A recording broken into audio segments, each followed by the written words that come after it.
Yeah, I'm on my weird way. Get it like Toby. You on my way, don't get cozy. Give me my trophy. Yeah, I had to pray. I had to kill off the old me. Yeah, had to focus a lot. I'ma shoot my shot, Kobe. Yeah, I'm on my weird way. Get it like Toby.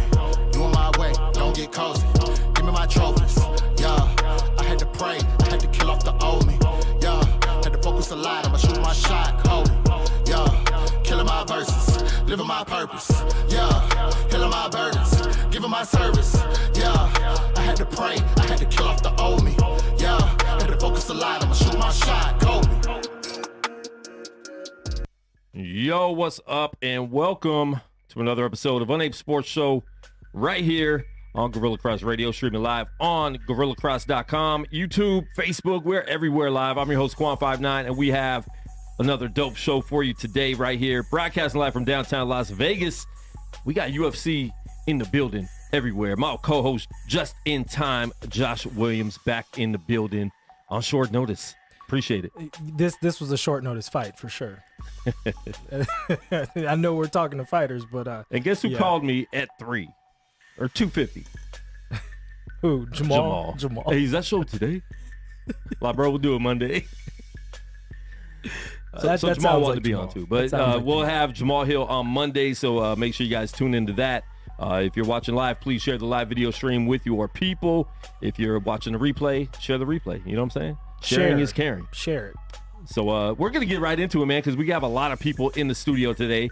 We have our special guest co-host, Danny Hand, in the building, coming off of his first fight, Josh. Look out. Coming off of his first fight.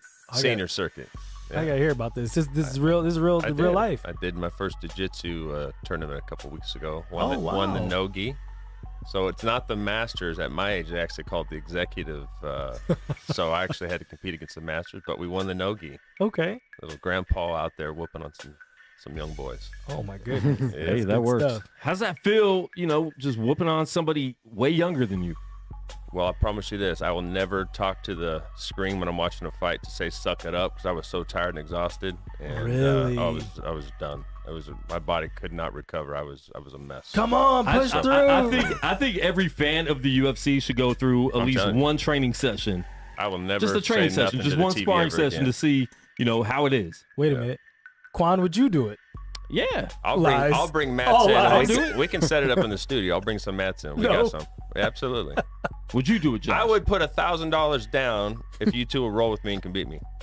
And I'm 51. I can't beat Come you. on, bro. Come on now. Listen. Come on. Listen. I can't fight. 5,000. I look. I have no look. Listen. At a certain age, you have to know what your strengths are and what There your you go. weaknesses are. My weaknesses are I will talk stuff to a point, There you go. and then when you get that look in your eye, you go. I'm going to de-escalate. That's awesome. That is the situation. The second I see the look where it's like, nope. Hey, bro. Like let's you know what I mean, we good, dog. Don't even worry But I'm about saying, it. Josh, since we've been covering UFC, I think we watch fights way different. We're not saying, oh, that dude sucks, that dude's whack. You know what I'm saying? No. I think we look at it way different, and we know, like, listen, man, if somebody loses, like Jamal was going off on the critics of Johnny Walker this week. You know what I'm saying? Yeah. Like, yo, people get knocked out. That happens, but they're in the UFC fighting. And everybody, you know, online and watching on TV, Yeah. oh, man, that dude sucks. But that's what I'm saying. Every fan, if you're going to criticize, should be at least one training session. For real. At least take one strike. Hey, Before you have anything to say. I wanted to walk out. That's how nervous and scared I was. I mean, it was Before an the fight? it was an Before old you man. even went in? It's an old man tournament. Like, Yeah. you know, my 77-year-old dad was sitting on the sidelines. My wife, I'm like, I'm going to get beat up in front of my wife. I've been married 30 years. Wow. I was petrified. So I got mad respect for these gentlemen in the building because it's Yeah. for real for them. Yeah. That's too funny. So we're gonna get into our first guest. He's gonna be on. He's here all the time. He's a guest co-host, a normal co-host. Pretty much at this point. So my man Mo Williams back in the building. Mo, how you Hey, feeling? what's going on, guys? I mean, I'm at home now. You know what I'm saying? Yeah. Mo's got a parking spot at this point. He does. You know what I'm saying? I got a room in the back. Mo's here all the time, man. I definitely appreciate him coming through because he always brings people with him. Sometimes we don't even know who he's bringing in, man. He'll just walk in with anybody. Me either. He's like whoever's in the Uber with him. I was gonna bring the Uber driver in. He should have. He flew my plane. I hate you so much. Oh man. Sometimes when we're having UFC watch parties, the pizza guy will come in and because you know the outside of the building you have no idea what this is, and then you walk in, you're like, whoa, Of the whole course. studio. So Of course. How many TVs you got? Don't let them clock your spot, Quan. but we have our other guest, the gentleman, Yes, which I sir. was surprised he was. He's fighting tomorrow, folks. So Right. we're getting an interview with somebody right before he fights. And a lot of times we don't even ask them to come in because, we want Yeah. them to be able to get their mind right for the fight and get prepared for that. So Michael, man, third time on the show, second time in the studio. Yes, sir. Thanks for having Definitely me. having you back in the studio, man. Enjoy it. And you're fighting tomorrow, dude. So tell us, how's that feel? This is, you had time to really prepare and train for this and doing your weight cut, even up to this morning. Yeah, this morning I lost 4 pounds, weighed in about 10:30, and then was able to rehydrate after that. But this is the first fight on this stage that's not been super short notice. There's a last-minute opponent change, but that is what it is. That happens all the time. So I've had enough time to really diet down because I'm now back down at 170 instead of 85, which is what I did the show. And my last fight was 185. So That's right. being at my home weight class, I've had enough time to get down. And the weight cut, the last bit always sucks, but it went about as perfect as it can go. I water loaded correctly. I got my weight down correctly. And today, it only took just under 2 hours to get the 4 pounds off. So my body was still releasing the water, which meant that I did pretty well. No, wait. But I always am so intrigued by weight cutting, and because trust me, I've been trying to find trying to let go of these last 20 pounds, and y'all do it like it's nothing. So when you say water loading, and I guess how do you go about your weight cut? What does that look like for you? So about 5 weeks ago, when I was about 195, the UFC started sending me a meal plan. And so I stuck to their meal plan, eating the 3 meals a day only. I didn't stray from it. So I started to get real weight off instead of just like cutting water weight, which you put back on as soon as you have, this is probably a couple pounds of water. Wow. So you do that to start when you have enough time. A lot of fighters, if you get a short notice fight, it's all water weight. There's no real weight, and those ones hurt pretty bad, cutting weight like that. But the last week or so, I've been putting in a lot more water than food. And so I would have maybe one meal. They give you a couple snacks or something for pre-workout to have the energy for that. Yeah. But putting in more water, because if you don't put in the water to your body, it's not going to let it go. It goes into survival mode, and it just holds on to it because it needs it to survive. So the more I flooded my body with water, the easier it let out. So this morning being a perfect example, just under 2 hours to get 4 pounds off with really minimal work, mostly in the sauna, but I did about 15 minutes of mitt work with Mo, and got a good sweat going, and got into the sauna for another 15 minutes, and that lost the last pound. So That's amazing. Crazy. yeah, but if you deprive your body of water, it holds on to what it has. Okay. And the same as with food, but water is more important to the body. So when people water load, they replace the food with water. Water can suppress hunger for a little bit, but we get hungry again, just drink more water. Yeah. And then that last couple of days, you start tailing back the amount of water that you put in, and then it just should flush out. So what's your calorie intake when you cut that 5-week cutout? What are you taking a day on your calories? I have no idea. Whatever the Whatever they UFC sent sends me. Yeah, I don't know what it is. That's not my specialty, and I was thankful this time not to worry about it, because without the UFC before, honestly, my weight cuts, when I was cutting out food, I would basically eat peanut butter sandwiches. Oh wow. Okay. Just and they're sending these meals directly to you in Michigan. Yes. Oh wow, that's really. See, I don't. You're the first person that's told us that, so that's interesting news. And I did ask them if they can just give me a hookup to a meal plan like company. I didn't know that they would offer that during fight camp. So it's not something I can get all the time, but during fight camp, it's something I can reach out to them if I need it. But a lot of fighters have food or meal plan sponsors that will do the same thing for them. And but the UFC nutritionist kept in contact with me about my weight, and so the next weeks of food that came was based on what I was weighing and how I was bringing it down that way. So unfortunately, I don't have that answer to your question there. They did all the work for me that way. It's impressive. So I guess I know Kwan's going to be intrigued by this too. So for the guys that miss weight, it's literally their fault. A lot of it is basically really just. Because our dude William Knight missed by 12 pounds. Yeah, that was his fault. But a lot of times you can just miscalculate the amount of water that you put in. If you start your watering loading too late, okay, you don't cut back soon enough. A short notice fight, like you said, that time where you just immediately tried to dump a bunch of water weight, because it's not real weight at that point in time. Yeah. My opponent was the last one to weigh in today, but he found out about the fight a week ago. Or 2 weeks ago, I think. So his weight cut, he didn't have as long. I don't know what he walks around at or whatever, but he needed a little bit more time today, I think, to make the weight, because I think timing, because it's a short notice fight. Yeah. So it's not always the fighter's fault, and there's a point where when you can't stand up anymore, or like your vision, everything starts to close in, like you're gonna pass out and stuff like that. That happens to fighters. And well, we've seen recently some people, faint, fall out on stage on the scale. Yeah. Well, and there no two weight cuts seem to be the same. So this one was really great for me, but I've had weight cuts to 170 that hurt and are really bad to make. Yeah. And some of it's age, some of it's diet. So it's hard to say. I wouldn't blame it always on the fighter. It's the 12 pounds is on the fighter. 5 pounds typically on the fighter. But when it's like one or two real close, they put in the work to really get to it. It's a small miscalculation, and that's all it takes. And your body just, at some point, I'm sure your body just can't release anything else. Like it's like, I got nothing else to lose. Right. And Mo can attest to this too. So there's a point where you've been you got a sauna suit on, and you've been on the treadmill, or you've been in the sauna, and you feel like you're sweating, and you stepped on the scale, and you're like, based on history, this has to be a couple pounds, and it's like 2 ounces. And you're like, this isn't possible. There's more sweat on me than 2 ounces. How does this work? And your body just ends up holding on to it if you do it the wrong way. Now, Mo, your job is to help them cut the weight, keep the weight off. How stressful is that for you when you're looking at the pounds and you got a little bit of time left? Well, man, Mo eats in front of us. Yeah. He's not worried about that. Yeah, Mo's eating some wings. He comes in keep going. He's got his kombucha beer. Yeah. Nice.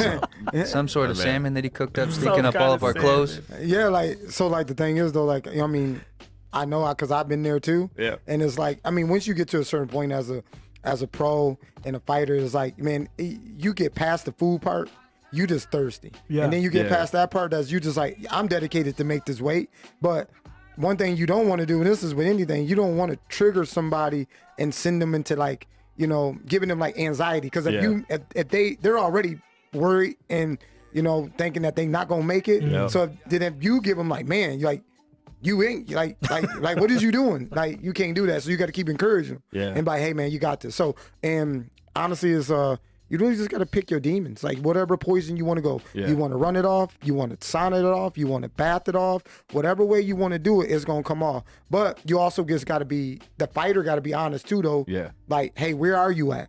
And like, how much energy do you got? How are you feeling? Because that can tell if you like, you know, if that makes you that you can run it off, or that means maybe you need to do a bath. But I will throw this out there. It's very rare for you to go from getting in a bath, like doing the hot baths, and then getting back on the treadmill. Yeah. Because when you lay down, once you lay down, that needs to be like, That's it.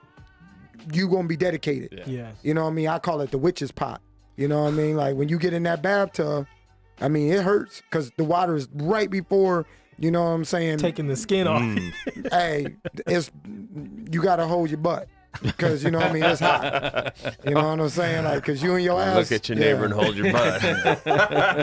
You know what I'm saying? My man. In the room, in the bathroom, you got 3 heaters in there, or you got the shower going. It's hot. It's not comfortable. So whatever way you want to do it, you got to get it off. You don't get paid to fight. You get paid to make weight. You know what I'm saying? You don't get paid to whatever. That's fair. You get paid to make weight. So, you know what I mean? Like that's the battle. Wow. That's the fight. Yeah, UFC fighters post every single time hard part's done after the weight Yes. cut. Like that's, and it's true because that is the worst part. I mean, the last couple of days, doing 5 rounds with these guys, with Mo on the mitts, Mondo wrestling with me, Joaquin pushing me against the wall, or Justin pushing me against the wall. My lungs are okay. My cardio feels fine with my lungs, but the muscles, they're just not working. So the encouragement part and having the team around me this time, having multiple guys come out and Joaquin stay, you know, that's helped. And you know, today, the first time I stepped on the scale this morning, I still had 0.8 to go, and we just went up there and worked it off in a half hour. So that part is where the team comes in. With Is this the making most people you've had around you for a weight cut like this? No, because in Michigan, our team's really good when they're on the regional show anywhere near Michigan. We're with each other cutting the weight, whether or not we're fighting. You know, Mo's last couple weight cuts, we're there with him. Yep. He's in the bathtub. We're getting him whatever he needs. You know, wiping sweat off, putting sweet sweat on. I'm glad you said sweat because most talk about holding butts and stuff. So I didn't know if you Come No, on. you I gotta didn't know hold if it got your that own serious, butt. man. Well, yeah, he's holding his own butt. All right, Yeah, what I wiping, mean, you know. what I mean by holding your own butt is like, Oh when no, that- we know. I understand. when that water's so hot, No, We like know. I said, it'll. you got to kill- get past some sensitive parts first. Yeah. You know what I mean? Sensitivity. So once you make the weight, what's your go-to food? How do you? I think later we'll have some pasta to get some carbs in, but when the rehydration part is the next important thing. So what have you from eaten? What have you eaten dehydration. today since you made weight? Just a little bit of pasta, but I wait a couple hours before I have any food. So like it's big rehydrate fruit. first and then Like eat. I had a bagel. The UFC gives you like a bag of stuff, but they prepare. I had 3 water bottles full of water with different electrolytes and proteins and whatever else they put in there, and they tell you what order to drink them in and how long it Wow. takes, the amount of time in which you should have each one finished. And Mike, thank you for coming on because Yeah. Mike is actually giving us a complete. I always talk about just how intrigued I am by this, but you've definitely laid out a whole the whole smorgasbord. Yeah, the average fan don't know that. Yeah, like they don't. This is all really good information. and it's based on how much weight you cut. So my last fight at 185, I didn't have to cut much weight at all. So I just had one little water bottle. Okay. So I didn't have to put a lot back in me because I didn't take a lot out. Today I have 3. Okay. 3 water bottles. Then a bagel and a banana I ate after the first couple. They say, you know, you can start getting introduced, you know, solid foods back is recommended, because if you put stuff into you too fast, whether it's food or the water, then you're Okay. too bloated and you don't want any more. So if you're too bloated, you can't continue to rehydrate. So you have to drink it slow, which is hard to do after not having water. you know, for the last 24 hours or so, like a good amount of water. So it's hard to Stop. pace yourself, but you need to, or you're going to just feel bloated and not want anymore. And that's dangerous because you need to get that water back into your brain and be hydrated so that you can get focused and ready for the fight. So as you guys you didn't have to cut a lot of weight last time, and now you're changing divisions. What made you want to make that change? 170 is where I normally fight at. Okay. Fight at. The only reason I was up was for the show. Okay. So you said the hard part's over.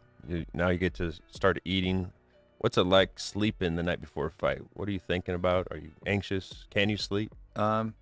Yeah, definitely anxious for the fight, but I think a lot more about the game plan. And each fighter probably deals with it different. Some people can sleep like babies. I don't sleep right away. The sleep is usually fairly restless, and it's not because it's like nervous or scary at that point. It's because I'm thinking of game plan. Everything. And it's like in my prior job when I was investigating insurance claims or fraud claims, the same thing would happen. Something would happen while I was sleeping or about to sleep in my brain. I'm thinking, oh shoot, that, or he's going to do this, or I got to remember to watch out for this, or remember the cues. So that's the sleeping part is that's just how you're disturbed. wired. Yeah. So Strange enough, I'm a preacher, so every Saturday night's the worst night of me sleeping because I'm thinking about how I'm going to be a communicator the next day. Yeah. And so it's rough for me to get some sleep because I'm thinking of the game plan of how to communicate. So right. So, yeah. So it's I'm assuming something similar in the brain in that. It's not nerves for me per se. The next morning, those nerves do come in, but the night before, it's just the reiterating the game plan, the visualization of what I need to do to get the win. wow, it's beautiful. Very, very cool. And then you said you had an opponent change last minute, like a week before? So I landed here on Tuesday, I think it was the 15th, and when I landed, turned my phone off airplane mode, I got a text from my manager that said, call me. And that's not good when you have a fight lined up already. Yeah. When you don't have a fight, that's the text you're waiting for. Yeah. Sure. I called him back, and he said that my opponent had backed out. He didn't know why. And he just said, keep your mind focused as if you're fighting. And literally later that afternoon, they sent me, Ramiz's name. Joaquin Buckley was in the cage with Coach Joaquin at the time. So I didn't say yes right away, but we watched a little bit of film. But they got a replacement rather quick, so I didn't have too much time where I was like in limbo of am I fighting, am I not fighting? So that part I appreciate. But we said yes a little bit later after the training session, and paperwork came back, and we said we signed it. And how many fights has your fighter had in the UFC? This will be his fourth fight. Okay. Yeah, he's currently 1-2. He's got one submission win in the UFC, and both of his losses are decision. Well, one decision loss, and the other is doctor stoppage. His ear was basically falling off. Oh wow. I remember that. It's the one with Max Griffin. I remember that one. Wow. Oh my goodness. Yeah. But it was late in the third round of a fight that he was losing. Yeah. But yeah, it was disgusting. That's crazy. Yeah, disgusting. Yeah, man. But it was like flapping. Yeah. So like Mike Tyson when he bit the ear, right? There's just like a bite out of it. Yeah. This is like a flap, like a dog ear, just flap. Like, Oh no. yeah, and it looked like he didn't even know. I mean, he's the adrenaline in there, just like the Max Griffin stepped back, and everybody's like, "Oh, geez," and he's like, Wow, I do remember that. I think I have on a Kimbo Slice event similar to a near explosion back in the day, but that was an ugly sight. I saw that one. I'm gonna have to pull that one up. Yeah. That sounds intense. Yeah. Man. Yeah, he was about to definitely lose his ear.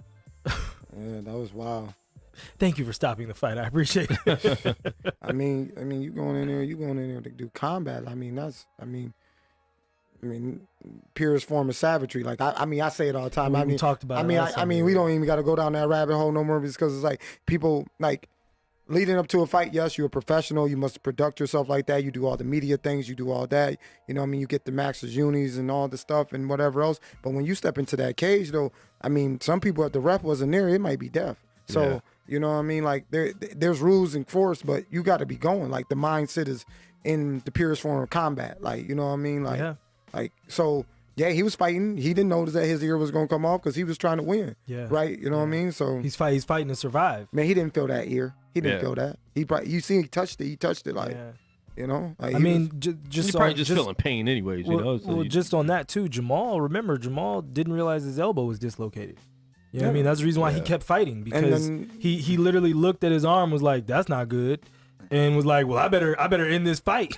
I mean, look at it. You know what I mean? Look at him this last one. Look at his elbow had a, you know what I mean? Yeah. For him taking the leg kicks, That's you know right, what I'm that's saying? right. He was still in there. He was like, I'm good. But to somebody else, that might have stopped. I mean, and when your drilling's going, it can take it. Honestly, when preparing for a fight, majority of the time you do have an injury. Like everybody does. But they have people, literally fighters say this in the gym, like, hey, my adrenaline can take me through this, so I'll be straight. So once my adrenaline gets to going, I'm good. Like I ain't worrying about this broken toe or broken whatever else. We can worry about that later. That's amazing. Man. So, but there's usually fight camps where there's an injury almost every camp. If you training hard, you most likely. I mean, you punching another human, you slamming another human. You know what I mean? Bone on. You know what I mean? Flesh on flesh. So I mean, there's no way. I mean, you training as much as a job. So there's no way if you training hard that you gonna be walking around, you know, Good. 100%. Like that's not happening. That's amazing. That's unreal. Like, you know what I mean? Something hurt. Something If something ain't hurting, then something's wrong. Like if you Guaranteed. ain't, I mean, you got to feel something, right?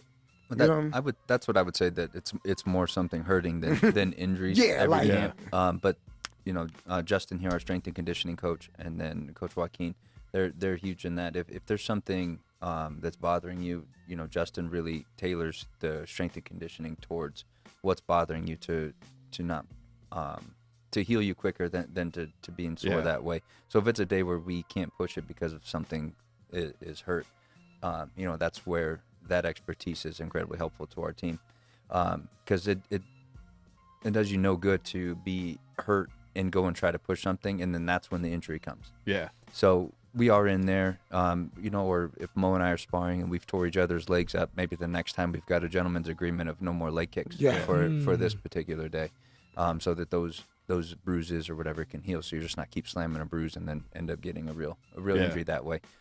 So I think it's more so we're just sore and tired like athletes and bruised up.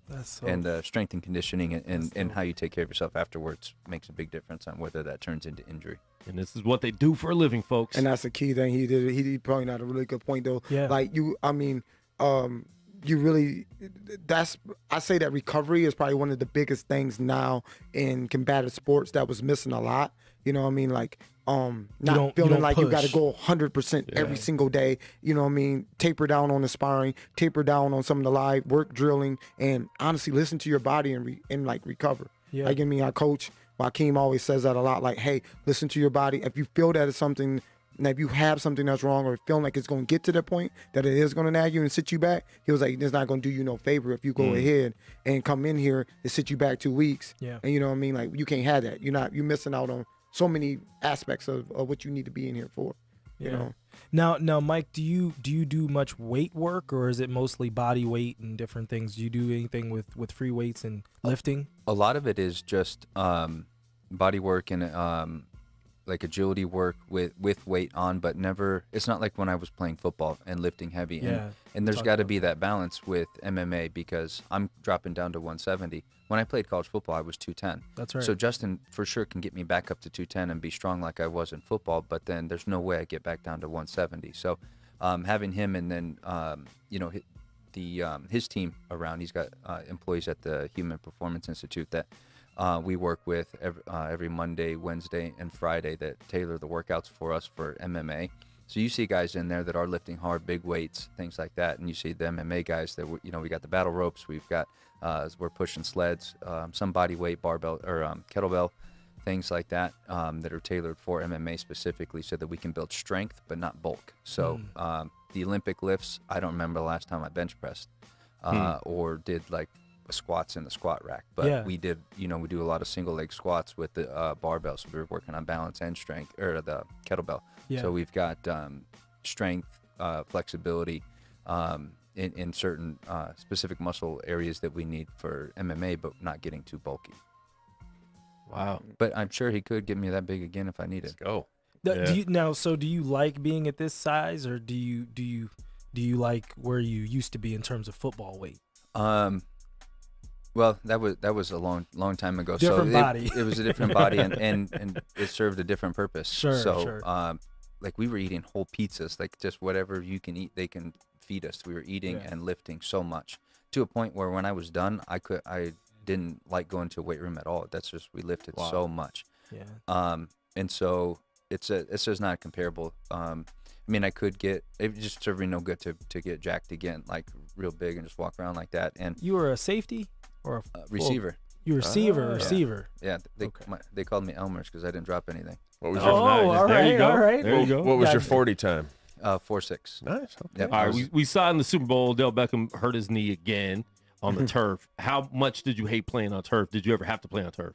Most of our games were on turf. The school that I played at, we were one of 2 in our conference that had natural grass. Northern Michigan University had basically carpet. That was by far the worst, like the wow. old Yeah. AstroTurf. The old AstroTurf. Yeah. Yeah. They've got new stuff now. But when I played there, they had like these weird tape things on our elbows That's right. to keep from getting Field the burns. burns. Rug burn, pretty They much. gave us Wow. these soccer shoes to wear that we wore one game a season, or one game every other season. So your feet had blisters on them the rest of the season. There was one, I think my junior year, we played them game number 1, and so for the rest of the year I had a carpet burn that kept opening up every practice, every game, and then like blisters on my feet from shoes that I wore the one time. Dang. Wow. So Okay. but the good turf though is better to play on than even natural grass. Natural grass, the knee injuries a lot of times comes because it is unstable on the ground. Yeah. That's an unfortunate way that he did it, to get stuck in there. It happens that way. Wow. All right. Well, Michael Gillmore is fighting tomorrow in the prelims. They start at 1 p.m. West Coast time on ESPN Plus. Make sure you check that out. And dude, good luck. Thank you. We're gonna be watching and cheering you on, man. Awesome. Thanks for having me again. Can't wait for this win and talk to you after the win, bro. Definitely. Let's get it. Definitely. Thank you guys. Yeah. So yeah, we're gonna get we got some other people in here, man. So Come we're to gonna the get stage. Come to the stage. we're gonna get our dude. Actually, I'll have Mo. You introduce Joaquin Buckley for us. Man, coming to the stage, we had New Manson. Did him, Mo. Man, where he at? Buck, where you at, boy? I'm Man, you know what, I'm hey. about to get my buffer voice on. Man, it's time Do to go. it, PD. With the thousands in attendance and the millions watching around the world, let's get ready to rumble! I like that. My man. I like that. What's happening? Now you got to pay that Let's one go. man, Michael Buckley. I know, Yeah, you gotta pay for that. $250K right you just there. messed up, bro. That was on wax. It's time! All right, so we got Joaquin Buckley live in the studio with us, coming off another win. He's been dominating, kicking some butt, knocking some people out. Yeah. Really tough fight this last fight, decision against Al Hassan. But you got the decision. Al Hassan was very upset after the fight. Did you talk to him after that fight? Yeah, I talked to him. Like after the decision, you know what I mean? I just went over to him while he was like, I guess praying or whatever. And just told him, man, you a beast, bro. Just keep going. You know what I'm saying? You'll get that win back. You know what I mean? Now he seemed really upset. Is that because it was such a tough fight? Because it went down. I mean, I don't know why he was upset. You know he lost. Yeah. I beat him up bad for the first 2 rounds, man. I mean, I mean, it was so bad, like, I got tired of whooping his ass. You know what I'm saying? So, but my biggest thing is that, when you put that work in and you able to, survive to the decisions, a lot of guys feel like they did enough to get the job done. You know what I'm saying? So it's whatever. I don't care about how you felt, you know what I mean? Yeah. Because at the end of the day, it's either you or me. You know what I'm saying? I'm always going to pick me. So, yeah. There you go. Big Now, facts. now, Buck. Before we get too far in this conversation, man, you were supposed to come to the club with me and Jamal and O'Day When over the weekend, man. It's on Saturday. You didn't get invited. Yeah, he did. Jamal said he wasn't going. We he was lied, bro. there. We was there, He brother. hit me with the Kanye, With- bro. I didn't get played an me, bro. invite. Yeah, you can't come. Oh, I'm Pat, sorry. that is no longer for you. I only dabble whenever someone comes in It's town. a good place and for outreach, right? Spread the light. You have, hey, Come that's on. right. That's right. No, you know what? That's right. There you go. There it is. But no, you won't be invited. Okay. You have to show up on your own. But now this was your first decision win in the UFC, right? This This was my first decision win. Shout out to Razak Hassan, man, because I broke his rib in the second round. You know what I mean? With really? a bunch of I didn't body know that. shots. Yeah, with a bunch of body shots, you know what I mean? And I heard him grimace when I hit it. You know what I mean? And but I was just expecting Razak to open up a little bit more, but he ain't no fool. You know what I'm saying? So if he would have did that, it definitely would have allowed an opportunity for me to find a knockout shot. You know what I'm saying? But at the end of the day, people had an exciting fight to watch, you know what I'm saying, for the full 15 minutes. You know what I mean? So they'll be able to play that back and just have a good time. You know what I mean? And we've seen him get knocked out before. Of course. He said, "Oh of yeah, course. bad, real bad." Quick too. Dang. Of course, Shout out Mo. to K. Of course, Mo. I mean, That was uncalled for, okay? That was uncalled for, bro. You know, Mo was in the corner. What do you do? Hold on, You were in the what y'all corner, talking right? about? I mean, I was in the corner, man. You was in the corner for that fight. Hey, the best seat in the house. Don't get no better than that. What they call that? 3D. Yeah, I got the 3D. Oh, you got the 3D experience. You saw it in 4K, is what you say. Man, hey, crystal clear. Crystal clear. Oh my goodness. And it's actually a benefit for me training with Chaos. You know what I mean? With that just that raw power, you know what I mean? That aggression, you know what I mean? So for me to train with that man and be able to spar with him, I ain't scared of nobody. You know what I'm saying? Like I can go up against any man. So, shout out to Chaos Williams, you know what I mean? And honestly, that's reciprocated. That's iron I'm sure, sharpens iron. big fact. Yeah. And that helps him as much as it helps you. Yeah. Because both of you guys are known knockout artists, known to be able to put people out. And so to be able to go up against that and kind of not have to like wake up to that, Right. I got to fight somebody that's got Big facts. I see it all day. I've been fighting somebody that's got that. You know what I mean? So exactly. that definitely does help both man. of you. Two future world champions in the building. I love it. Yeah. Love it. There you go, man. How's that feel? Because you're always going for the knockout, right? I mean, I don't try to find it. You know what I'm saying? I Finds just feel me. like big facts. I just feel like I had a talent to finish a fight. You know what I'm saying? So it's just up to them, the fighter themselves, to come and bring the fight. You know what I mean? And then I'll be able to get it. But, I don't ever try to force it. I don't ever try to make myself like, all right, I got to knock them out. If they not giving it to me, then it's just not there. Yeah. You know what I mean? And I think you did a good job of that in this fight. There wasn't that opening and that opportunity. No. He was shelling up. What'd you say? What'd you say? He was turtling up? Hey, that boy got armor, boy. Man, straight up Raphael, Michelangelo, boy, man. Hey, he was in the shell, man. Hey, man, he went inside that shell and Buck had to find it. But you know what I mean? And that's the thing though, Buck is, you know what I mean, like, hey, he showed everybody like, you know what I mean, like, yeah, he can go 100 miles per hour, but Buck slowed it down and was looking for them kill shots. Like, you know what I mean? Like, hey, that was a really big shift of the fight when he went that way, going there, like, you know what I mean? Because a lot of people what they would have did, because in the middle of a storm they would have been head hunting, and you know what I mean, he had to make a conscious decision in a really quick, like, you know what I mean, keep going for the kill shot up top, because we don't know if he was playing possum or not, but Buck went to him, started giving him body work, and then it started really opening up, really showing him who he is, like, you know what I mean, and Buck was like, stayed on him, you know what I mean, like, stayed on him. So yeah, when, you know what I mean, it will go into the third round, because when you hitting somebody that much, as Buck said, like, I mean, I'm putting work on him, like he was, like, you know what I mean, like, I kind of still, I feel Razak, he's saying that, like,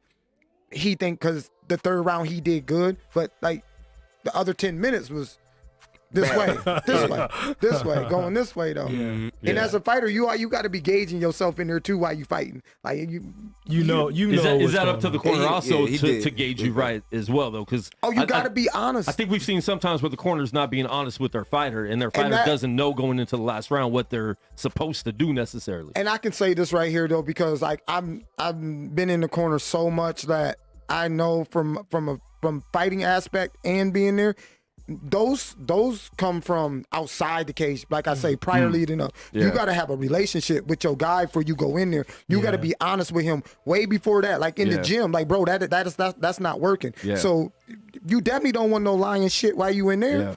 You know what I'm saying? The money, your house, your career, your legacy's on the line. So you got to be honest. Like, you got to, and that's our job as the corner to be like, no, hell no, you need to go in there and go crazy. Like, you know what I'm saying? Your ass is down. Don't discourage him and make him feel like he is losing, but you not up right now. So let's go. You know what I mean? We got to get that back. Coach did that to me in my last fight with Antonio Arroyo. You know what I'm saying? Because I was down probably. You know what I'm saying? I was doing a good job, like pacing them and pressuring them, but it was still real close. And coach didn't know. He was like, bro, you got that 5 minutes? I'm gonna need that extra push. You know what I mean? And we went out there and we got that knockout. You know what I mean? So so you got to be honest to the fighter.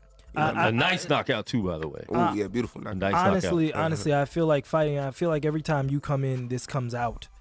I feel like fighting is like the last sport really where it's all or nothing. You know what I mean? Like, everything else, you know, it's a culmination of a life's work. You know what I mean? How much I was doing these drills and different things. fighting, you know what I mean? When you get in there, this is it. You know, all the work that you put in, but there's got to be something else inside because it goes past the work at some point. Well, the thing is, though, you got to look at it like this. In fighting, it's we made it. They made it into a sport. Yeah. You know what I'm saying? They made it into the sport. They implemented rules, right? They had to do that. But at the end of the day, like I say all the time, you can run all day long. You can swim. You can, you know what I mean? You can, whatever cardio, whatever way that you, Tabatas, all these things. Soon as you get into a fight in the cage, you get hit, you get taken down, you know, thousands of emotions. You know, and you got to think about it. You have no one else to blame. You know what I mean? You can't be like, okay, I get a minute to sit out. The quarterback goes in, or the point guard goes there, or the forward, or anything like that. The center's not doing his job. No, you. At the end of the day. So like, when you in there though, cardio is key. Yes, cardio is key. But fighting is coming from the inside. Yeah. That's here though. You can start panicking in there, and all your cardio just went out the door. Yeah. All your cardio went out the door. As soon as you start panicking, I know people that stress themselves out just on the walkout. You know what I'm saying? Yeah. But Yeah. that they Adrenaline before the fight even gets started. You know what I mean? So yeah, so you can stress yourself out. I mean, we real see quick. Deontay Wilder. He came in with that 40-pound suit. Example, man. And he said he was already out. And the thing is though, like I'm legs gone. I'm a big fan of Wilder, but you know, now that he's fighting, like he can't play catch up. Now he's fighting guys that really can fight. He got crazy power inside the hands. Yeah. But now he's got guys. Now he's going against Tyson Fury, and he can fight and take a punch. You know what I mean? Like, and that's the thing though. Like he's thinking why he's in there, underneath the lights, underneath all that. Yeah. Should it's interesting you say that because what was I just watching and they were saying, Tyson, Mike Tyson, he was saying that he should fight Anthony Joshua. What do you think? I think Anthony Joshua ain't gonna fight that man. Yeah, he ain't gonna fight him. I think right now in the heavyweight division, you know how boxing is. It's so brutal and it can be really one-sided. Like once that L's there, I mean, they already start counting you out. Yeah. You know what I'm saying? So like he should go fight that. They both should. That's a fight that they kind of need. Deontay Wilder would definitely take that fight. Anthony Joshua. I mean, they've been looking for that man for like 3 years. He would. But they ain't gonna do it. He's been more than that. You know he's been running for a long time. Hold on, but wasn't it true that he just sat out and got paid to sit out for not fighting whoever? I feel like with between him and Fury, because remember him and Fury were supposed to fight, and then Wilder had that clause in their contract that if it was in X amount of months, I'm talking about Anthony Joshua. Yeah. No, but I feel like he got paid because when Fury had to fight Wilder, like because there was a trigger in the contract, he got paid when that fight got made.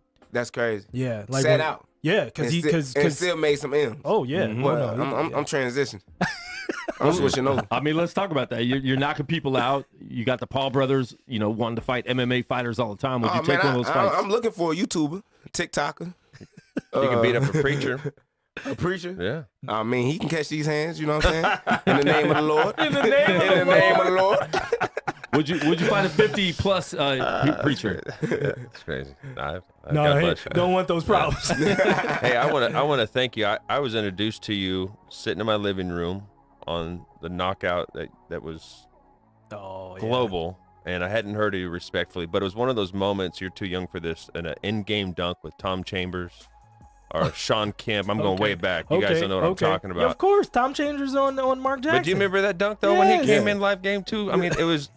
You forever imprinted in my mind, and I don't know who Silver was fighting when he did the up kick. You talking about Vitor Belfort when he did it? You replaced that for me. Okay. Like literally, I said, "Hey son, I'm gonna sit with this Buckley guy today," and I sent this to him, and he's not an MMA guy, but I remember that. You forever imprinted in my mind the best knockout of all time. What did that do for you, if anything? Well, just like you said, man, I've been imprinted in a lot of people's brain. You know what I'm saying? That if I go anywhere on the planet and they seen that kick, they know exactly who I am. You know what I'm saying? My son knows you, and he's not into MMA, man. Exactly. So that's exactly what that did for me. It brought me a lot of attention. You know what I mean? It brought me into a lot of, I'm not a household name, but we still working on that. But at the end of the day, like, people recognize me for that kick. Did it add pressure, though? No, I mean, well, Lee Kemp, you know what I mean? I'll quote him, pressure is only privilege to champions, you know what I mean? So I'm all good with that pressure. I'm going to use that Sunday. Yeah. Mm-hmm. That's what I'm talking about. Pressure is only privilege. Privilege to the champions, yeah. That's Yeah, good. that's a good quote. That is a good quote. And you want to be a household name. Yeah, we working on it. You're working on it. Yeah, every day. That's why we on the radio show. Good fights. You're on the radio show. Uh-huh. You had one of the hottest meme guys and video guys on the internet in your corner this weekend, Dale Brown. Yeah, man. Shout out to Detroit Dust. Did you already know him before all this, before the memes, before all that, or No. were you introduced to Yeah, I him? didn't know who he was. Shout out to Charles Johnson. He told me about him. He's a LFA champion right now, 125. We trying to get him in the UFC, man, because he gonna make some noise when he get here. Nice. You know what I'm saying? So yeah, I think I'm doing something where Charles gonna turn it up. You know what I mean? But I was talking to him, and we was just talking, and just like, bro, it'd be cool to make a video with him, and you know what I mean, do whatever. And I made that video with him, and I posted it on Instagram, and it went crazy. You know, and a lot of people wasn't on my page for a minute. You know, I took my L against Alessio back in, Abu Dhabi early January. Then I came back with another knockout where they didn't make no noise. You know what I'm saying? Like, then nobody was really messing with it. But when I did that video with him, it really exploded. Good. So, yeah, it had to put him a part of the process. You know what I mean? And me and Josh talk about that all the time, especially with young UFC fighters. You have to market yourself. Yeah. There's more than just going out there and fighting and even just being a good fighter. We see the next UFC main event coming up with Masvidal and Covington. Yeah. They kept themselves in the UFC, a lot of people say, because they branded themselves. Yeah, big fact. So I think that was very smart, you bringing them in. But what did he teach you other than just having somebody to get some clicks? I mean, he didn't teach me anything about, like, the fighting aspect, you know what I mean? Because we already know how to do that. We've been fighting in the streets. You know what I'm saying? Like, I'm being part of that. But biggest thing that he talks about is just psychological, you know what I mean? And everything when you approach a situation, like, it's just how to talk your way out of it, you know what I mean? And how to get into a mentality where you're not afraid, you know what I mean? And you showing that person that, you know what I mean? But Mo will tell you, though, you know what I'm saying? Man, I'm surprised he ain't said that yet. Man, Speak on the Mo. you know, Speak on the Mo. Speak on the Mo. This is truth radio Break right something here. off, Mo. man, you know me though. You know me though. Like I'm not gentle at all. You know what I mean? But I mean, like, no, but he is, like, no lie though, like, he is good marketing because, like, everybody knows who he is. And I will say that, like, I'm one of the guys that was like, oh my God, what is this dude doing? I was Is he serious with that stuff? no, though? I was thinking, I was like, he got to own a funeral home. You know what I'm saying? Wait. I was like, I said he got to own a funeral home because he getting or he got to deal with the hospital. That's hilarious. He got to deal with the trying to get people hospital because he's sending people there though. You know what I mean? Because I even told him, I said he must be the Antichrist. Oh Because you no. know what I mean? Because whatever he doing, man, he got people out here. He trying to grab guns and cars. Oh man. But you know what I'm saying? But then when Buckley went up there, because I was gonna go too, but I was doing something because, you know what I mean, at first I was like, all right, you know what I mean, like, he's doing some things like, I understand, like, you know, some of the, like, I got a black belt in combat hapkido. But back during the time when I was doing taekwondo, I went over to this little thing, did some combat hapkido, but I was seeing it in, like, the wrist locks and all that. But, you know, out here in the streets though, you know what I mean, first of all, no one's gonna let you get That close. come on now. Ever in life. Look, You already gone. You know what? You know what? You might even be able to get that close. Because Yeah. somebody gonna be like, you gotta be that crazy to grab my gun. Like, I don't even need to try to shoot you then, because you know what I mean? You But- might have something else with you that I haven't seen Hey, but yet. you got to think though, it's called Detroit Dust, so that's like cremation, like, you know what I mean? Like, you can get cremated, you know.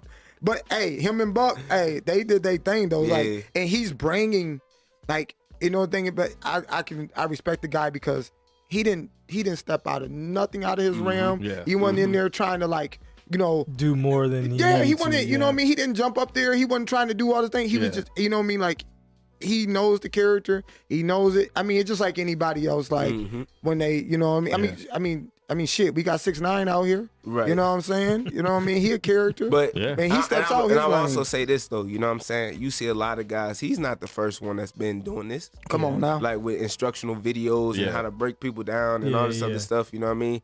But I just wonder where all the negativity comes from with him doing it. You know what I mean? Because, you know, you got Master Wong out there. I don't know if you guys ever heard of him, but he does instructional videos, you know what I mean? Some guys from Krav Maga, you know what I mean? Stuff that look questionable, you know what I mean? But I never been in a situation to know if it works or not. Yeah. You know what I'm saying? Yeah. To even test it out. So Sure. I couldn't really argue with somebody, but Yeah. that don't work. You know what I'm saying? So my biggest thing is that, I just wonder where all the negativity comes from, because he's not the only one that's been. No, that's well, fair. with him Putting being it in out your there. corner, was he saying anything during the fight, or was he just kind of there, Cheering. cheering Yeah. or just being there? No, as- he was there for support though. Period. Okay. You know what I mean? And I appreciate him, because everybody thinking that he was hopping on my bandwagon. No, Of he course- good and plus- energy. Right. But of course, he gained a lot of following being on the UFC promotion. You know what I'm saying? The UFC is the biggest promotion on the planet. I mean, Anybody, they were comparing it to Steven Seagal. Who brought Steven Seagal in? Anderson Silva. Anderson That's when he Silva. did the Oh my front God, kick. I don't remember Front that. kick And he against said that he Vitor taught him Belfort. that. And that Boy, boy, Hit him up. boy. He said Steven Seagal said, "Yeah, man, he ain't never seen this, and I taught him that." Boy, what? Wow. You taught him what? That was pure cap. Man, But I mean, for that to be the last time someone's brought someone in their corner like that, and now Right. you're doing it. That's the thing. I don't believe Steven Seagal was in the corner. He was backstage.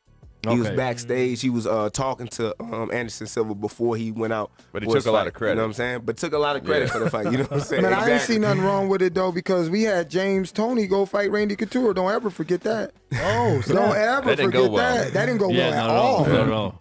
That did not Yeah. go well. That went very wrong. All right, so who would be the next celebrity or anybody else outside of the UFC that you would want in your corner? I don't know, bruh. I think you That need a, actually is a good question, I bro. think you need know a what I'm saying? preacher in your corner. Who? A preacher. I need a preacher. Yeah. Oh, what? Well, we baptizing fools now. Well, you might baptize some fools. Okay. Get the That Holy, could get be the your Holy, finishing move. get the Holy Ghost on. That could be your Get the Holy finishing Ghost move. on. Baptism. I better get the water ready. Hey, I ain't I'm gonna, ready, man. Hey, I ain't gonna hold you up. I mean, you get hit right, you might get close to your I'm religious telling you what. purposes. Hey, You might see get. God. Hey, We'll get them close to- saved. All right, let's get it then. I'm ready. Hey, you might get. That's hey, actually a I'm good ready. question, man. I don't know if we gonna continue to do little stuff like this. You know what I mean? To help with the promotion. You know what I mean? But at the end of the day, we got to stay concentrated on the number one thing, and that's getting to that belt. You know what I'm saying? Everything else is just extra. Yeah. You know what I'm saying? So Now we've had now with Mike and then Jamal, Chaos, Justin, so many guys coming in from out of Detroit and from out of Michigan in general. What do you think? I've asked a lot of them this question as well. What do you think is built in you guys that's making you successful in the UFC? Well, don't forget, I'm from St. Louis. So, Oh, I didn't know that. they adopted me. Oh, okay. No, I They didn't know brought that. me Louis, in. You yeah. know what I'm saying? Okay. Yeah, but I think we bring the same type of energy and vibes, because St. Louis and Detroit is pretty much the same. Yeah. You know what I'm saying? Yeah. With everything. And just like the people, you know what I mean? We got the same type of, values, you know what I mean? The same type of goals, definitely when I see K, you know what I mean? It reminds me a lot of myself, when I first met him. So that's how we click so easily, same thing with Jamal, click so easily. We like to get busy. All day, you know what I mean? And we willing to go through anybody that get in the way. Anybody, you know what I mean? So, I think Detroit has a lot coming, you know what I'm saying, for a lot of people. Like they said, Detroit versus everybody, St. Louis versus everybody. You know what I mean? It's a good little situation we got going on. Okay, so that means I gotta get you to Cardinals games then. Yeah. Okay. All right. I don't know if you're a Blues fan. You cheer for the Actually, Blues? be honest with you, and I ain't gonna lie to you, bro. I don't even watch sports. No. You know what I'm saying? What's up with Isn't the MMA guys and not Too watching busy, any man. sport? I like my banging, you know what I'm Too saying? busy So beating people I up? might get Fair. into hockey just because they do be throwing down sometimes. They do. But They do. it just never was my thing. Okay. You know what I mean? I was always into martial arts. So you Oh, didn't since I play, was a kid, I any was other into it. sports coming up? I did football. It was my last year, my senior year. Everybody was like, bro, just do it, bro. Like, just join the team. You know what I mean? I was like, bro, we lose and then we suck anyway. We might as well join, see what you do.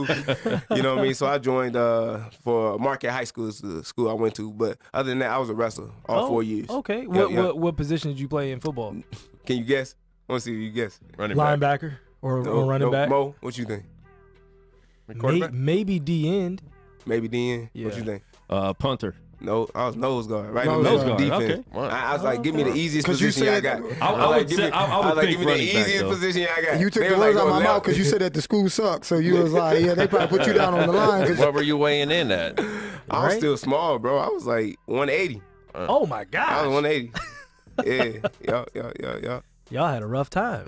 Like, oh, no, I was quick though. Okay. I was quick as hell. Okay, you had but when they hands. grabbed me, oh yeah, it was rap. If I got my hands free, I'm cool. But the second I'm like, I'm a kid.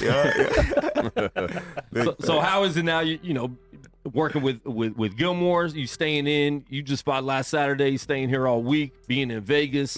What's that been like for you?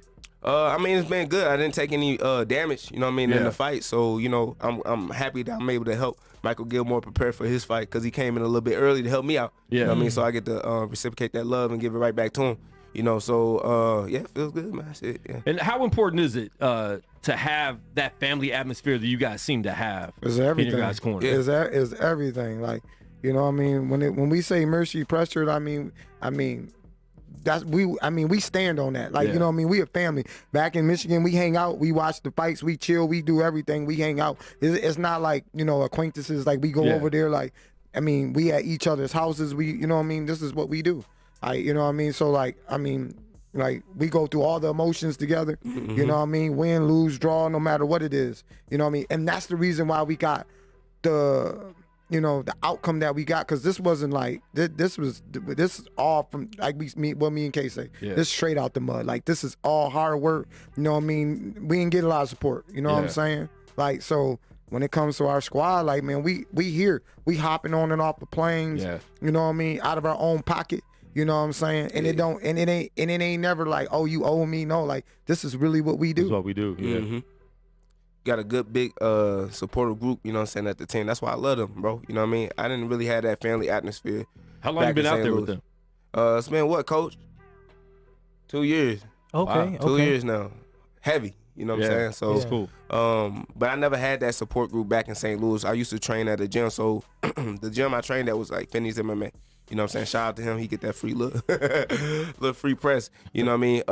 But they didn't really have like any real instructors, real coaches. You know what I mean? You just had people that was just doing it. Yeah. You know what I'm saying? I say the only fighters that came out of there, which I probably do know, Andrew Sanchez. Okay. So he was early there, and Adam Seller are the only ones that really kind of reached to the UFC. Okay. But Adam Seller, he was knocked out by Uriah Hall. Yeah. Do you remember that? That crazy knockout? Yeah. It was him. You know what I'm saying? And but those are the only fighters that really, you know, did anything there, you know what I mean, besides myself now after leaving. But there was no family love, man. There was no connection, though. You know what I mean? Wasn't nobody trying to help each other. You know what I mean? When another person's struggling, you know what I mean? You ask for a ride, come up with an excuse. You know what I'm saying? And won't help you out. You know what I mean? And they won't check on you. You know what I'm saying? If they ain't seen you in the gym in a minute. Gotcha. You know, so, you know, it's just different vibes there, you know what I mean? It's little stuff like that, you know what I mean? So in 2 years, how have you improved as a fighter and as a person? As a person and as a fighter, man, I improved greatly, you know what I mean? Because I was selfish too, you know what I mean, with my time. But, you know, now I see myself giving back and helping others and, you know, with fighters and showing them techniques and everything like that, because I actually enjoy these guys. I actually like these guys, you know what I mean? I want to see them at their fullest, at their best potential, you know what I mean? So I've grown a lot with Mercy, you know what I mean? Yeah. It's dope, man. Yeah. Well, congrats on the win. What's next for you? How soon do you want to fight again, or, you know, do you want to take like an exhibition? Do you want to fight somebody for some of that boxing money? I mean, that money looks good over there, man. Check's clear, you know what I mean? I'm gonna have to relay through Coach first, but we working on the names right now. We pretty much game planning on who we fight, you know what I mean? Because I ain't trying to fight the whole roster, you know what I'm saying? I'm just trying to fight the right people, you know what I mean, to get to the right name, and that's it, you know what I mean? So right now we just calculating. How far do you think it's gonna take you to become a ranked fighter? Like how many fights, how many wins do you think? How many people do you feel like you have to leapfrog? I'm not far from it, you know what I'm saying? I'll probably say 2 or 3. 2 or 3 more. My name is already up there. My name is already big. They already want to see me up there. So it ain't nothing. It's just like, you know, a little adjustment as somebody just writing on a piece of paper Joaquin Buckley number is, you know what I mean? It's just that easy, you know what I mean? So that's just crazy. It's 100% it. Yep. Yeah. He 15 now. Like, oh, okay, great. I went to sleep, woke up, and now I'm this. Ain't that hard? Yeah, you're right. Yeah. Right. All right, bro. Definitely appreciate having you on, man. We're going to get some other people on here, Mo. I'll let you introduce your next people, but you know, before we close it out. But man, definitely, man, great fight last week, dude. Man, appreciate it. Yeah, thank you, sir. Yep. Man, it was good having Buck on there. You know what I'm saying? He bring that energy. Yeah, and I know we've talked about it for a minute, getting them on and stuff, man, so we appreciate it. Hey, when I say something, I try to put my name on it, like, you know what I'm saying? Like, he coming. Yeah, I mean, the next guy coming up, though, you know what I mean? He's one of the major big parts behind the scene. Like, you know what I mean? He's the reason why we, a lot of times that we, you know what I mean, we can go that distance, you know what I mean? We got that, you know what I mean? He's one of the most motivated people that I know. I can really say that. And this is Justin Hargett. You know what I mean? We definitely got to bring him on here. Yeah, give it up for Justin. Oh, and don't ever forget. Oh, yeah, he throw them hands, too. Right. Strong beard. He got a strong beard. Been working on it for a long time. He's got the beard that Quan wishes he had. I like my beard nowadays. I like looks good. I like my beard. Quan's beard only got, I don't think he can go much longer than that. I know we're not talking. You're the one that can't even I'm connect. Patch. Trust me. Listen. That is a nice beard, though. Again, I appreciate you, man. Once you hit a certain age, you just know what you are. And it's okay. You have to let it go. Just comfortable. I can't connect.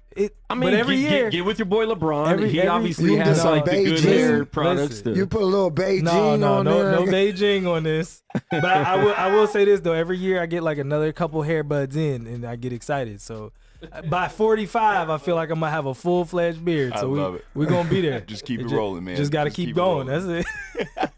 That's some good stuff right there. He said keep it going. Though. Look, you just trust me. If I would have gave out a long time ago, my oldest, well, not my oldest, but Jerome, middle brother. Okay. Jerome can't connect a goatee. So we could have a different little stroke. gap in there. Yeah. It could be a different stroke. That's just the way it rolls sometimes, man. Create a whole new thing. You take what you can get. I wish we could take some of this neck hair and move it around. No, like, why do we need this? Hey, look! You just grow out what's on top. You know what I'm saying? You know, like they do, like the cheetah pet. Yeah. You take it, grow it out on top, and then get some of that, some of that glue, some of that glue. You know what I'm saying? Get you some lace fronts on your face. Oh my God, man! You know what I mean? The lace front on the face. Anything possible in 2022. Anything's possible. Anything. Oh my goodness. Oh man. So okay. So what is your function at the gym and with the fighters and everything? So I'm fortunate enough to have kind of a hybrid role, man. I would say my primary role is in the strength and conditioning field. I've worked with these guys for a lot of years in that regard. But I have a deep background in mixed martial arts as well too. So I'm able to game plan, coach. Yeah. Assist Joaquin in whatever he needs. So it's truly a blessing, man. I'm actually living my dream right now. I do everything I ever envisioned, and what I'm doing right now. Working in strength and conditioning with these athletes and Joaquin and Micheal and a few other fighters, and for them to trust me to be able to come in their corner and work with them in a fight is amazing to me, and it's truly my dream. So it's one of those things about the corner. I know we talk a lot about corners and cheerleaders and stuff like that, but there is a definite overlooked piece that we are coaches. Yeah. And that you need to be able to coach them through any situation that might arise in those fights. And as we know, this is mixed martial arts. And it will arise. It can happen, and it will happen. And if you don't know what you're talking about, man, they're not going to bring you along, Yeah. And back to Dust, man, I want to say I got respect for that man as well, man, because when you got a spotlight on you like he does, and like Joaquin does, I got nothing but respect for how he handled himself and the role that he played. So Justin, you can get me to my Rocky IV 8-pack abs, is what you're telling me. Bring it on, baby. That can Let's actually do it. happen. Well, I'm gonna come with you, man. We'll do it together. Not man. if you can't We'll push the plate together. pack. Yeah, I can't. You know what I mean? Like I still want my cake. Like I can't have cake. No more cake. It's not for me. It's not for me. There's a No, website. go and eat your cake, man. It'll be fine. There's a website, pushtheplayback.com. It will save your life. I'm telling you, bro. Justin, how long you been in coaching, and you fought? Yeah, I did. Yes. Yep. So since about 2008, man, I've been in this game. And I was in college 03 to 07, so that's when I finished my degree. And then I've been in the strength and conditioning field ever since then. I own a company called the Human Performance Institute. We're going into our 11th year in business. HPI, let's go. Yeah, man. So, stand up. We've been fortunate enough to work with people in many different leagues and professional athletes and some actors and some music stars, I'm gonna call them, man. Okay. But yeah, we've been very fortunate. I've been fortunate to make a lot of connections and connect with a lot of people to be able to work in a strength and conditioning field. It's a very intimate thing when you think about it. It's a super intimate thing. And they have to be able to trust you. They have to be able to believe in you. That's you right. know, and vice versa, man. There has to be an actual cohesion there for you to get anything and make it be beneficial. So yeah, that's since about 2008, and I got a fighting background, man. I fought over in Thailand a few times, man. Okay. Fought with Coach Joaquin since the beginning of the game, man. And it's well, like I said, man, I wouldn't know what to do with my life if it didn't have sport in it, in some way, shape, or form. So no, and it's interesting that you bring that up. A few of my friends, my background in terms of working with basketball players and different things, a few of them are elite level trainers and different things. And that relationship and having someone feel comfortable with you, you could have all the information, like all of it, but if I can't relay it to you and you can't trust me to take what I'm saying, that's it's paramount. Well, and make no mistake, there's a lot of people out there that got the information. Right? I mean, it's not that hard, to be honest with you, but if you can't create a connection and you don't know how to apply it, and you don't understand who you're working with, I mean, you're going to be dead in the water. We see people coming in and out of this industry in 2 years and they're done, man. Or they're constantly, working at some gym for, whoever. They don't really make that connection and arise how they want to, man. It takes a lot of dedication, and I think it takes a lot of understanding on who you're working with and how you interact with people, man. I mean, it's never going to work if you can't connect with somebody and take them to those dark places and show them the light on the other side, man. You're dead in the water, man. That's not this game for you. That's deep. That's good stuff. I can say this though, like I'll vouch for this, like because I do my strength and conditioning with Justin too, and from a fight, like I played all sports, so you know what I mean, like all different forms of cardio, like big bursts, small bursts, you know what I'm saying, making sure you have. But in fighting though, you got to have. Honestly, you would say like there's never enough cardio. You know what I mean? So with Justin, the beauty about it is that he knows what it feels like to be in there, and he knows what it needs to implement and give you these start spots in a workout. Not getting hit, not getting punched, but he knows how to take you to this place that gets almost to the tip of you getting hit and hurt. So that you know how to be able to do it. And then, because, I mean, that's the thing, though, like, strength and conditioning for fighting is still at a very rare point. And for you to have a guy that knows how to be like, hey, we got to take you there. Today is going to be a part that we're going to make you feel like you in a fight. And then we're going to get you a point that then he'll implement, like, so, okay, now you're starting to recover. So we got to get your heart rate back down. Then we're going to get it back up. And but like a fight, though. Yeah. Not like okay, like short burst, and pause. Get it down. No, it's like a fight. And then, you know what I mean? So, and the thing about it is, though, like, he has his game plans and his workouts set up for each one of us. Like, because every fighter is different. Every fighter fights in a different way. Every fighter's cardio is different. Every fighter has a different tool that they need to use. So when Justin does it, he'll set up a workout for you in your camp, inside your fight camp, that's going to help you, you know what I mean, to be better. Then you'll clean up things. Like, hey, you need to clean this up. I seen this in your last fight. Win or lose, we gonna clean this up. Yeah. And I can really say that he really understands it because he knows those feelings of being in there, though. 100%. And that's the big thing. Like, and a lot of fighters have this very diluted about strength and conditioning coaches. They'll be like, man, that ain't gonna work because, a lot of those workouts came from boxing and come from like the kickboxing world. So they'll be like, well, you got to do this and this and this is all you need to do. You don't need to lift weights, but you don't need that. But Justin understands, like, yeah, you can do all these things because I know that I can do them because I done did them and I done been in fights. Yeah. It definitely shifts the narrative for sure. Yes. In terms of your connection and in terms of both how a fighter can receive your message. Right. And I think that's being in there is one thing, having an education is another thing, and I think that you need to be able to marry those two because there's a lot of people out there with education. There's a lot of people out there that done fought. What I tried to do is create kind of some hybrid and create kind of a one of a kind as a coach so that I can be a part of the entire process. And that was really my only way in because I wasn't born into, fighting, it was something that I kind of had to find a way to make myself unique in and be able to connect with these guys, and in fighting, what's a cool thing about strength conditioning is really is a case by case basis to your point, and you're looking at, if you look at basketball where you're playing, a few teams a week type thing, we have a singular opponent. And then we have you, and then we have to prepare you for what he does and how you're going to do that to outman him, right? Yeah. And that makes it extremely unique in the field of strength and conditioning, because we have that time to develop you for this. So it's an amazing thing to work. You know, you get to see these guys go from, you know, who they were from their last opponent to someone else. You know, I was just speaking with a fighter that I work with. You know, we're gonna focus on putting on some size a little bit. You know, bulking it up a little bit. Everybody's scared of that, but everything can work for a purpose. It's got to work for a purpose. I have to understand that purpose from a cellular level, and they'll understand it from a fight level, and then we can connect that together, man, and get to work. That's dope. Yeah, and the thing about it is, like, when we be, so like we'll be sitting there, you know what I mean, we be game planning and stuff like that, and you know what I mean, and Justin also, you know, he helps us with the weight cut too, and that's a really scary part, because, you know, you'll come to Justin and tell him like, hey man, I got this going on, but Monday I've been feeling like it'd be 3 weeks out. I'm starting to feel my body like kind of getting to the point that I don't know if I'm peaking, because that's a really big thing. Like, you don't want to peak too early.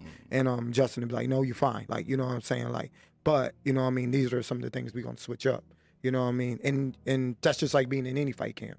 You know what I mean? Like, and he knows like the things that he'll look at a fighter and your opponent and like, these are the things that we need to work on and the strengths that we need to have your body be able to go and be able to get that win. You know what I mean? And and you know, in a fighter's mind, when you in fight camp, you want to go hard. Yeah. Like, you know what I mean? And so you'll walk into the gym and you're expecting to go hard, and he like, no, we still gonna go hard, but we gonna keep this. It's a marathon right now. Yeah. Yeah. Love it. That's a good point, man. I tell you, you know, you got different pillars to each program, but number one's always going to be injury prevention. You know, if they're injured, they can't make their living. They can't have a career. So number one's always going to be injury prevention, and we'll just build out from there, man, depending on what we got to work with. See, we're getting all aspects All of of this. All of man. it today. So what advice would you give to somebody that's addicted to pizza and tacos? I was about to go. You know what, my man? I was about to go there. Oh For my a God. Hey, I am 100% with you. So I would say stay addicted to pizza and tacos. Hey, man, just like everything else, everything in moderation. Moderation. Everything in moderation, man. You're gonna catch me out getting a taco here later tonight. I can tell you that. Might even get me a slice. Listen, I celebrate Taco Tuesday like a regular holiday every week. Hey, you know what? You're But gonna be just I'm fine. getting so addicted that now Taco Tuesday's going into Wednesdays. Can Taco you say it like Wednesday? LeBron? I mean, LeBron's getting on my nerves right now. That's all I'm gonna say. No, you're good. Come on, This let is me what hear you you. wanted. Let's see. He got us a man. chip. He got us a chip. You gotta. Never mind. You're a Wizards fan. Stop it. Listen, I can be that. You haven't won since what? 72? First off, it was Wow. 78. 78. Before you were born. Well, I triggered something right there, man. My Before you were apologies. born, right? Yeah, they hit them Yeah, triggers. I'm not that old. Okay. But I've seen my Redskins. Now Commanders. Yeah, I you guess. can't say that word. Yeah. Can't I say can that still word. say the word, but Don't. thank you. I do have a health question. I've watched these gentlemen for years struggle trying to get in shape. And Oh man! Hey, you see, he said he's sorry, John. Most of us won't ever be pro fighters, and there is a massive obesity problem in America. Sure. Where do we start? Because it's overwhelming. The food, the way it's processed. the liquor store. We start at the liquor store, huh? You know, They that's, on every corner. man, they really are. But you know, I honestly, I think internal discipline is where we start that, and that's seen from an early time. You know, if I don't have children, but if I did, you know, they're gonna read what I do, Yeah. and it is a piece of your upbringing. So I think internal discipline, man, and you know, not putting these massive restrictions on ourselves like we're seeing in Muscle and Fiction magazine. But Muscle and fiction. you got Oh my God! okay, but That was good. but I just got that. Yeah, that was good. I just got that. That was pretty I good. caught it just. you know, actually, I'm just dropping a little humor in you, man. But you know, it just taking realistic approaches to these things, man, into your kids, and you know, not overdoing it, but they're just little healthy habits, man. We don't have to beat each other up over So this, man. the Just little real healthy big habits. question is Cocoa Pebbles or Fruity Pebbles for you? Oh, Fruity Pebbles all day long, Okay, man, all so day long. We can be friends. Yeah. I say the thing about obesity is, like, you know, we get to these points that like people eat a little bit more for like pleasure, you know what I mean? Like, and instead of eating for, you know, you want to eat to survive, you know what I mean?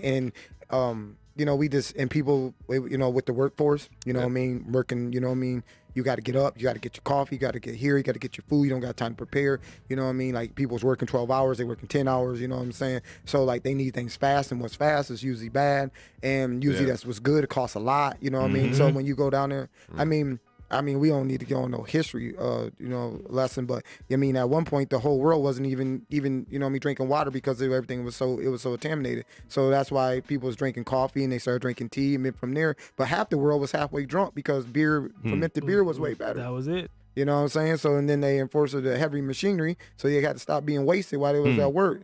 So meat and bread. People get away from that, and you don't that 2,000 calorie diet, like, man, that you don't need that. You know what I mean? Food pyramid type the stuff. older you get, the less you eat. You know what I'm saying? Like that's to your point, Mo. I'm in my 50s now, and I struggled. I was about 250. I've lost 30 pounds by eating 1 meal a day. Amen. And just a protein shake.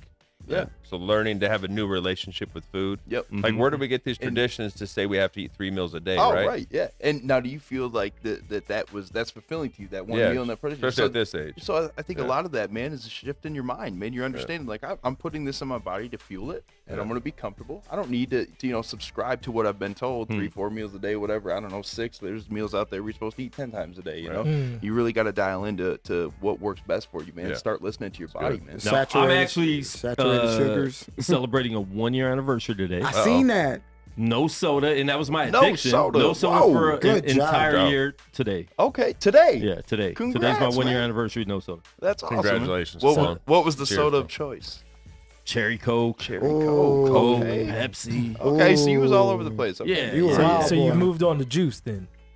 I mean, I drink a lot more water now. Hey, I you drink need, water you all need the to time. get on that Topo Chico. You ever drink that? No. Oh, it's a mineral water, man. It is the best stuff out there, Okay. man. Topo Chico. And then is I have it. been doing the sparkling ice because it's a little carbonated. Okay, so yeah. Yeah, ain't nothing wrong with that. Yeah, that's what Topo will do for you, Yeah, man. So good. Brian Salmon News 3, he introduced me to these, so he's like, yeah, man, if you quit soda and you still need that carbonation feeling, get these sparkling ice. That's awesome. But I lost 20 pounds in Just 5 by weeks. Just Oh, that's off soda. amazing. Yeah, that didn't even show. Wow. That's crazy, pop, man. You serious? And pop and bread and cheese.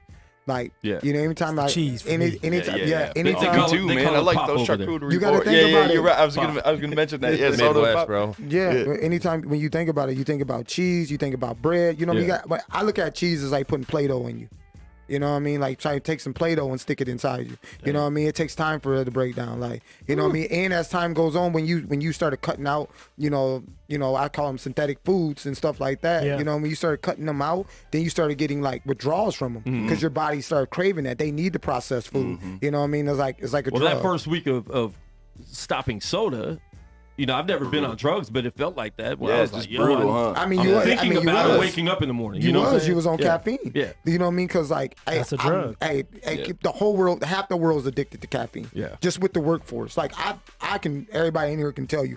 Mo can drink. I can take like 9 shots of espresso and it don't do nothing to me though. Because I mean, it's 24 hours in the day. You got to. Hey, I say it all the time. If you sleeping all day long, you probably broke. Yeah. Right. You sleep, you broke. Yeah. You know what I mean? You got to get to the bag. So you got to get some money. So you put some caffeine in there. Yeah. And caffeine is, half the world's addicted to caffeine. Yeah. And some of us are addicted to the different caffeines that come from pop. Yeah. You know what I mean? I know people that got to wake up and have them, a pop or whatever else, or they have a headache. But the one major thing is like, when people get to pouring up and drinking, you get to drinking, you want to eat. You don't want to go eat no salad. You know what I'm saying? You drink you a fifth of Henny, you ain't gonna go get you no salad. You know what I'm saying? You gonna go get you. Is Henny a protein drink? Oh, yeah. And It can be. It can be whatever you want it to be. If you can pour it over some ice and put you one of those muscle milks in there Okay. and mix it together. Right before I preach on Sunday, that'd be good. Oh no, You have no, done no. that. I That can would tell be by the way you against the serve. You Lord. have done that. If you might do, preach your best sermon, PD. If you do that, no, you can't do that. That's against the Lord. I know that. That's wizard potions. When you drinking them wizard potions, Wizard. He got pour a little bit in his communion cup. Okay. that's the same stuff that was Just a in the little Lord bit. of the Rings when There we Gollum came up. That's Henny. It's 2022. If you grown man and you still drinking Henny like that, He says Henny. They need to go see you. If you Okay. still drinking Henny in 2022 and you gotta go see the pastor. Because things ain't right. But yeah, man, people, when it comes to like drinking and, you know what I mean, they want to eat, they want to get some pizza, they want to get that before you know it. I mean, and you know where that liquor go to that belly, boy. And see, I've never drank, so I never had to worry about that. But that's why soda was my addiction. Yeah. You know? Oh yeah, you was drinking that syrup. That's it. That's all it was. You And said same thing that like you were cherry saying Coke. about headaches. I had a migraine for 2 days. Oh, I bet sure. you did. I'm sure, man. Yeah. 47 grams, what, 47 grams of sugar in there? A lot. Man. Put that in your car and drive down the street. Hey, You can fly a plane with some of that. yeah. You drink pop? No, not really, man. It's I wasn't about to let you slide. That's why I looked over at Oh you. yeah, no. You guys got quiet when we started talking about that pop. No. I really gave that up in like high school because it was Right. I had acne and Yep, they were yep, they like make you break they were out. like, oh yeah, you stop drinking soda, you'll probably stop having acne. And I was Yeah, like, there it goes. Well, no more Sprite. man. Yeah. So I mean, I haven't had a year, but it's been years of. I used to like Surge. You were a Surge, Surge, I forgot man. about that. Oh my god, know that was Surge. before Sierra Mist. Yeah, that's Nah, I that used to green like- goo, about man. Surge. Man, I used to drink Surge. I one time I don't think that made it to the West Coast. Really? I've never heard man. of Surge. Oh, Really? What? Yeah, I never heard of Surge. Oh wow. Makes Mountain Dew seem light. So Yeah. I took, Yeah. so I took some Yeah. Surge and some of them yellow jackets from the gas I'm station. done with you. You know them things, right? That was them yellow jackets. They had something in them. But man, I took something in them. They definitely got something in And them. they got something. I got them at the gas station. Actually, I ain't gonna hold you up. Shout out to the Shell's gas station in Shout Jackson, out. Michigan. There we go. I took them from y'all. I did not pay for them. And yeah, Confessional now. I feel a little Yeah. confessional. going on. yeah. Come on, man. Let's go, bro. Let's You go. know what I mean? You know what I mean? I'm good with my religious purposes. So I was honest. You know what I mean? So yeah, like Surge and Yellow Jackets, boy, man, you talking about? Run through a wall. Oh, that was that. Hey, you ain't never had no pre-workout like that. Hey, that's a real pre-workout. But yeah, I used to love Surge. When I seen it, I was like, man, Surge. You know what I That's mean? crazy. So you never had it? No, Never even It- heard of it. never heard of it. Yeah. It was It will kill you. It will, yeah. kill you, I think bro. that's why it's off the market, man. You might as well crack. Little 'cause market this- research. Yeah, man. this yeah. thing. this They was worse than snuck it off the shelves. This was definitely worse than Mountain Dew Code Red. Yeah. For sure. Yeah. Oh, Yeah, he man. said cold Yeah. red. This was like, yeah, like I said, it was both. It was made. It came out pre Sierra Mist. It got So it was 409 like- cleaner in it. That was basically, I can't remember who Coke has, whether Coke has Pepsi. I mean, Coke has Sprite or they no, have Sprite. Coca-Cola is Because one Sprite. had mellow yellow. You're right. Sprite. Yep. Yeah, because yep. one had So- mellow yellow and the other one had We Surge. all That's got to right. know Surge, man. Yeah, there it is, man. There's the There OG. you Wow. Yes. There, Yeah. I never Yes. saw that. You're still alive, man. Man, I'm still. Hey, okay, so Surge. Now I know this came from over here on the West Coast. You ain't gonna get away with this one though. Oh, okay. Oh, hold on. Everybody got quiet. Yeah. Yeah. Four Local. Four Oh Loco. man, no, but remember he didn't drink. No. Yeah, I don't, No, not but he drinking. seen people walking down the street off Four Local.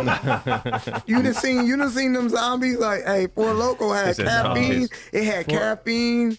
5 o'clock vodka in it. You heard of that? Okay, yeah, 5 o'clock vodka. Yeah, something weird in it. Four Loco was scary. It was stopping people's hearts. It was yeah, stopping it kids' was, hearts. it was killing kids, and Yeah, that's they why they had pulled to. it, yeah. Well, remember they pulled it, but then it was like, it turned into like a crack deal. Then it was like, oh yeah, Reintroduce that it. gas station down there, they still got them. and then it was like, okay, we're gonna pull it off the market, and then they like tampered Yeah. it down some. Yeah, that's what I heard. Yeah, and yeah, reintroduced yeah. it. Yep. But those original Four Locos would. I had one. They'd shift the night. Right. I had one. You know what I mean? I had one, and you know what I mean? Like, you know what I mean? When you in the jack, you ain't got no money. I went up. I ain't had no money yet. So you know what I mean? I'll go get me. Man, we bring a pastor in here, Josh, I like and this. Mo starts confessing all his Yeah, sins. I'm just telling you, man, I look go at get me that. a Coke Look at that. 45. Man. I go get Anybody me a else Coke in the room need to 45. confess their I sins go with get me. Pastor Dan I in go here. get me a Coke 45 or a still reserve. Man, we on malt liquor now. No, but I seen shifted real quick. But I seen, but then I Wow. seen one of them. I seen one of them Four Locos, and somebody was like, "Man, you drink this though. You ain't got to even come back to the store." Yeah, So no. I said, "Man, say less." So I went and got me a Four Loco, boy, man. It's a bad night. Well, I'll bail you out. Surge was the drink of choice that we'd put on our battery post to get all the corrosion off it. That's Wow. So that's when you know your country as well. So we'd get some Surge when we have corrosion on the battery. We pour some Surge and But they still Take do that care of even it. with regular Coca-Cola. but They Right. still- but Yeah, I've it's seen nothing that like before. Surge Yeah. though. Did you see Search that? cleans it all the way Do you up. see that McDonald's cheeseburger that lady pulled out from 3 years ago? Yeah, and it was still in the same Still shape. look the same? Wow, Nope. man, It definitely Man. make you stop man, that's like or at least think twice. Like, That's like eating I'm a leather hungry, jacket. but Yeah. how hungry I don't know am about I? that. Yeah, something's How gonna hungry preserve 3 years. Am I? Man, but my thing is, even though when I was a little guy, I used to be like, man, Mom, how that cheeseburger get done so fast? You just called it in. By the Yeah. time you get up there, them fries is already on, them fries back in the day be on Ferno though. Yeah. You know what I'm saying? You bite into it, fall out the bottom of your lip. Like, but now, like, people get, you know what I think about? That's the thing though. Like, people get mad if they food ain't done by the come to the window. Yeah. You can't wait. When the last time you cooked a hamburger at home and it was done in 2 seconds? We're too fat, man. We're too fat of a society. Man. I might give me some from Wendy's, maybe here and there, but I stay away from them golden rings, boy. You like that Wendy's, though? Huh? You guys have Chick-fil-A out there?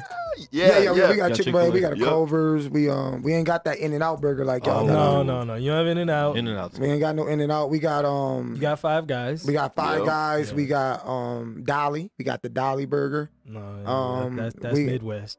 We got Dolly. We got That's Midwest for sure. we got Lefties. I know Lefties, but We that's got Midwest too. Yeah, we got that Lefties. That goes no further than Nope. Pennsylvania. That's Tennessee. Pennsylvania. Tennessee. Pennsylvania. Oh, you go all the way to Tennessee? You Okay. get a little lefty All out right. there, a little lefty righty. You get lefties. We got Getting a Raising Cane's. So, Ooh. Mo, since Change we're is good. doing food, nutrition, let me ask you one theological question. okay.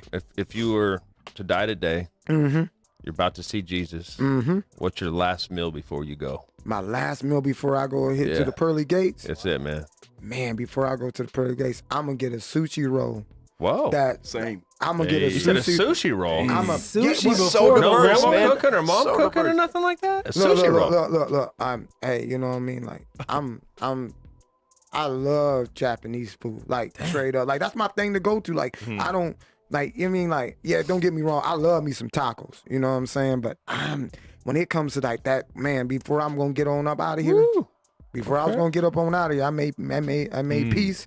I'm gonna get me a sushi roll. That's I wanted like the size of a train. Okay. What's said what's the in size your of what's a in your roll? Come on, you're train. talking my language. Oh, what's in the side of What's in the roll? What I kind of need roll? that. I need that straight up spicy red dragon roll. Okay. No matter So what you're sushi going with restaurant- fire. You're going with fire. I want. Hey, hey, I gotta. I don't know where I'm going.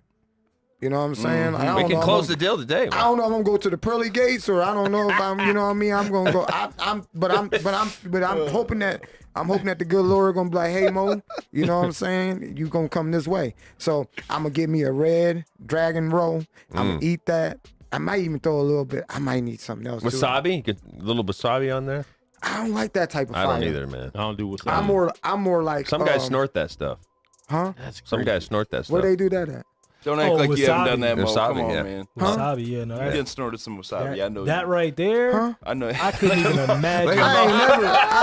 I done did a lot of things in my life, and I done been a lot of places. That was a bad episode of Jackass just before your time. Mo. Oh, But hey. yeah. I remember it. I remember when they did it. Like, you know what I mean? Like, look. I done did a lot of things in my life, and I've been a lot of places. But man, I ain't never thought about. You mean like Right. wasabi? Well, Wasabi go ahead don't. and sing the song then, Mo. What? You knew the Oh song. yeah.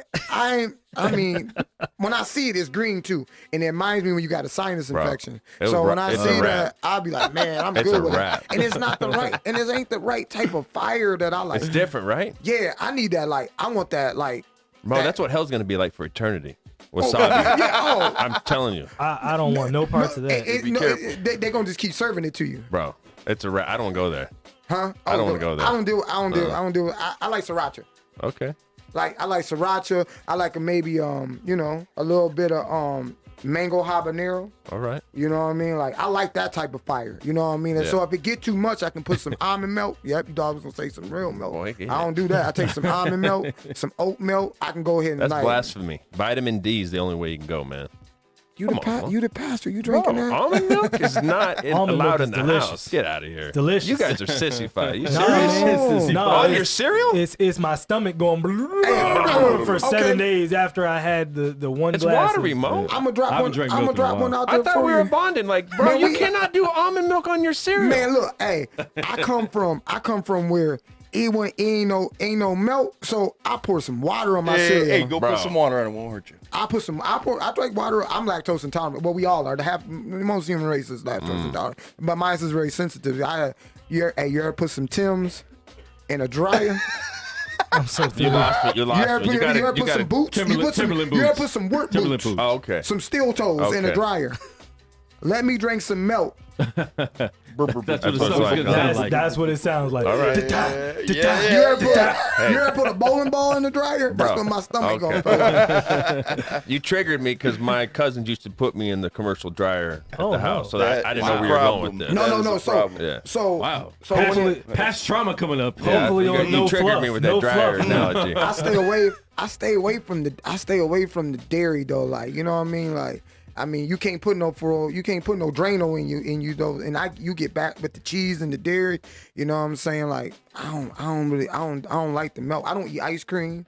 None of that. Like, man, That'd help you. I don't know if there's any hope for you, man, if you don't eat no ice cream. There's hope because I'm telling you, if I go ahead and take some milk, man, it's gonna it gets crazy. Yeah. But 4th of July, huh?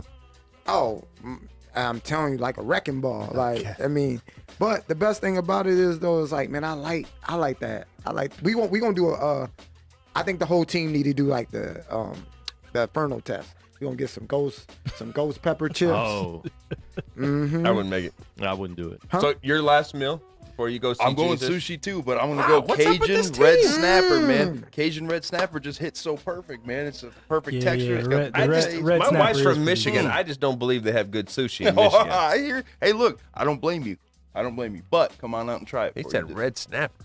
Have you had the sushi out here? All Oh you can yeah, eat? yeah. Okay, all Yeah, right. those all right. little off strip places, Matter man. of fact, $20 all you can eat. Yeah, Yeah. some of the best stuff you can get. I'm like, yeah. Matter of You fact, gotta I go might- off the strip to eat when you come Yes, to Vegas. absolutely.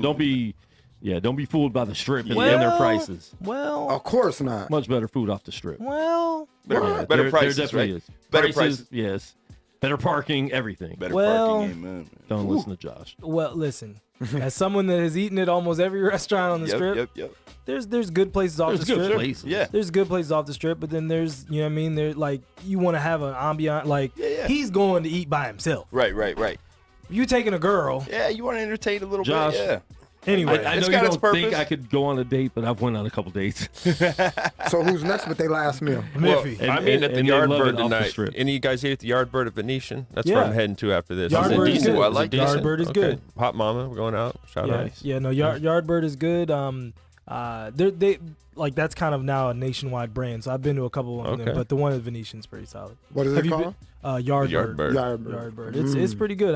Most recent one I went to was in DC last time. So I was home. seagull is their specialty bird. You know, they give some yardbirds and some pigeons, so it's going to be an interesting experience. Hold on, run that by me again. Whoa. Pigeon. That's why they call it yardbird, man. You know what I'm saying? Pigeon? Don't see. That's you- bush meat. Some blue jays and stuff like that. That's how. See You that. got Pastor that's COVID. lying now. See, you got That's my COVID. pastor backsliding. I don't know. We might have to shut down the show. Look, that's COVID. He said a pigeon. Them things, see, you don't supposed to eat them. That's bush meat. Falcon. You got Falcon. Scorpions. Can I confess seals. a They sin? they do eat pigeons. Since though. we're talking about birds, can I confess a sin? Yes. Uh-oh. I was raised country. I raised up on a farm, so we killed some birds one day, me and my brother. We made little birdie fillets and Where at? sliced them up. This is in Northern California out in the country. Okay. And so we decided to go up to the local Carl's Jr.'s and take these birdie fillets and put them in the napkin Oh, my God. holder. So we stuffed them in the napkin holder and we were posted up. So when the old ladies go to pull out the napkins, these birdie steaks just kind of landed. And Wow. it was. I wish we had Listen, YouTube and phones we back in were- the day. we but- were This a is your I like pastor, this. folks. Hey, I like this check him pastor. out. Check him out at Gateway We Church, were- Las Vegas. We were a different. Sorry, like, man. I like this pastor. This generation, it'll never be these I kids think now. God didn't have phones, bro, because it'd been a wrap. Yeah, like Yeah. it's Oh, you know, I look at kids now and it's like, man, they're missing out on a lot of stuff because yeah. we were outside. Well, you had to do something. We you, had you to go look. somewhere. There was a lot of stuff that you had to, you know, a lot of social skills and You had to different learn. things you learn from being outside. You know what I mean? Yeah, Because you it- made mistakes outside. Like you made them outside. You knew if you went home, you was going in for the night. Yeah. So you ain't coming back You out. didn't come home until it was time to come home. My dad would give us So- the whistle. Yeah. Leave his son like, up and come on back. Like it's ish. So yeah, as crazy as that story is, we all got them. But the We thing ain't got is, that one. Yep. Yeah. But, Not that one specifically. I I never heard promise nothing you, I like got- that before. But I got that's something good. that can rival you for sure. But the thing is, though, you might not even like. You don't like. You want the kids to go out, but you might not want them to go out. Because you don't know, they might not come back. Like, you don't know where they, like, man, things is totally different. Like, but the dynamics of this world is different. Well, here I'll say that. I'll say this to that. My only thing, look, we go back. Just turn on Netflix right now, and how many serial killer things and all that stuff. That stuff doesn't exist anymore because there's too much daggone technology. Oh, There's too much. 100%. There's too much. There's too much tracking. These phones track. Like, there's too much tracking now. So when people say, "Oh, it's so much danger," so much danger now. Women used to get just killed. Right. Oh, of Like, course. Like, yeah, straight that- just right. killed. Like, Right. you go watch a Netflix documentary right now, and it'll be hours after hours of damn shame what happened to that woman. like seriously, like, so True. it's still very bad, and it's bad in its own way. But to chain your children up and lock them in the phone, lock them in a room with their phone or their iPad or But they're the video ones locked games. in on No, their no, phone. no. I'm telling you, I'm not It's the saying that. parents though too. I did. This is what I coach kids. Like, it's not just the kids. It's the parents that don't want to allow their kids out. It's not so much just the kids. It's a lot of it is kids and then their friends and all that stuff. But like, man, There's some sketch, and this is programming. To me, it's Yeah. social programming. Yeah. It's Oh, yeah. Hollywood programming. Oh, yeah. I mean, All of it. we've all experienced some trauma to some degree, but we can't live in fear, man. We got to get out and play. No, Let's no, go. yeah, you 100%. I was just saying, I'm not saying that the parents is making it. Well, the parents are, but I'm saying that the kids, they so much totally different. Like, you know what I mean? Like the level of like, you know what I mean? Like, hey, I might have been, hey, I'm wild, right? But I'm definitely gonna respect who's in that house. yeah, You know what I'm saying? Like, I always gonna come back home. I like coming home. Like home, like home is home. it was safe there. Everything else out there wasn't safe. So it was like coming home was safe. So, but now and these kids don't got that. Like I say, it's like imaginary line. Like I might tap dance over it a couple times. They don't. They run straight through it. They like whatever. I don't care. They don't. You know what I mean? Like, and they okay with all the ways, all the outs, whatever way they want to do it. Yeah. You know what I'm saying? Like, and a lot of them, I think, battle with identity. Like, because their brains are firing from so much things from social media. Have you preach for me this Sunday, man? Shoot. You know what I mean? Their brains are firing from so many things with social media that like they battle with their identity because they see so many things that they don't know what they want to be, and you know what I mean? Like they really don't look up to no one. And once again, a lot of them don't believe in anything. I mean, they don't have a sense of, they don't have a moral compass. Yeah, and then parents don't really. They don't have one either. They don't have one, or they when struggle they're on with showing social one. media all the time, that's their moral compass. And social media, They live for you're it. not seeing anything good there. Yeah. You know? They live for those likes. It They live for those Yeah. heart fate. That heart. They live for that, and why, that don't why, give you nothing why, back. Why though, Mo? Because the parents aren't investing and pouring into their children first. So now I have Not to at all. outwardly go out and find it versus knowing that it's already here. And- I don't have to find it. It's and you- already in me. And you think about it, like a lot of the parents, they was at that point where they was having identity crisis, and you know what I'm saying. And like I think a lot of these kids don't really understand, like they don't have an identity. They're like searching from it, but then what they see, like that identity that they might look up to for a minute is doing really good, then it gets canceled because we're in the cancel culture. So it's like, man, don't be that. Yeah. You know what I mean? Yeah. And then don't do that. And things now trend so fast. Like, we had periods, so like 10 to 15 years of this is how people dress and this is how people act. Now every 6 to 7 months something is trending and it's different and it's firing. That's fair. And it's going totally different and they're going down. And now, once again, like you said with the phones, back in the day, you had to go read a book or talk to someone to find out about something. Yeah. Now they get on Google and they they diagnose their own self, and they usually with their own mental health. Well, this is the reason why I act like this, and this is the reason why, because they just Googled it and they seen it and they try to associate with those two with each Joe other. Williams dropping nuggets. Man, look, we went from Pastor Mo. punching people in the face to Confessing to- Hey, we sins took a to- ride. break. Hey, we got- took we a got- ride, bro. We took a wild We got ride. some MMA breaking news. Masasi defeats Yes, he did. Austin Vanderford early in the first round. Oh, he did. Yeah, Austin was undefeated, so that was in Dublin as well. So Yeah. that was a big fight. Wow. Okay. Masasi's no joke, bro. Yeah. Oh no, Hey, Vanderford's he's a dog so too, good. man. Yeah. That's Man, it's a good fight. Gengar Musasi, I've been watching him ever since he was in the Dream, and back when before he made his, he launched and came here to the United States, and such a problem. He was at one point He's like one of the dangerous, best 185ers at the time, and you know what I mean. I think he's top 3 in the world right now. Still, Yeah. like he's a problem. He's a problem for anybody though. With USADA and without USADA. You know what I'm saying? You know what I'm saying? Yep. With USADA and out With USADA. or Though, without. you know what I'm saying? Like, Before we get you guys out of here, winner Covington versus Masvidal. I'm gonna take you down. I'm just gonna make it really quick. So, big brother, right? Big brother.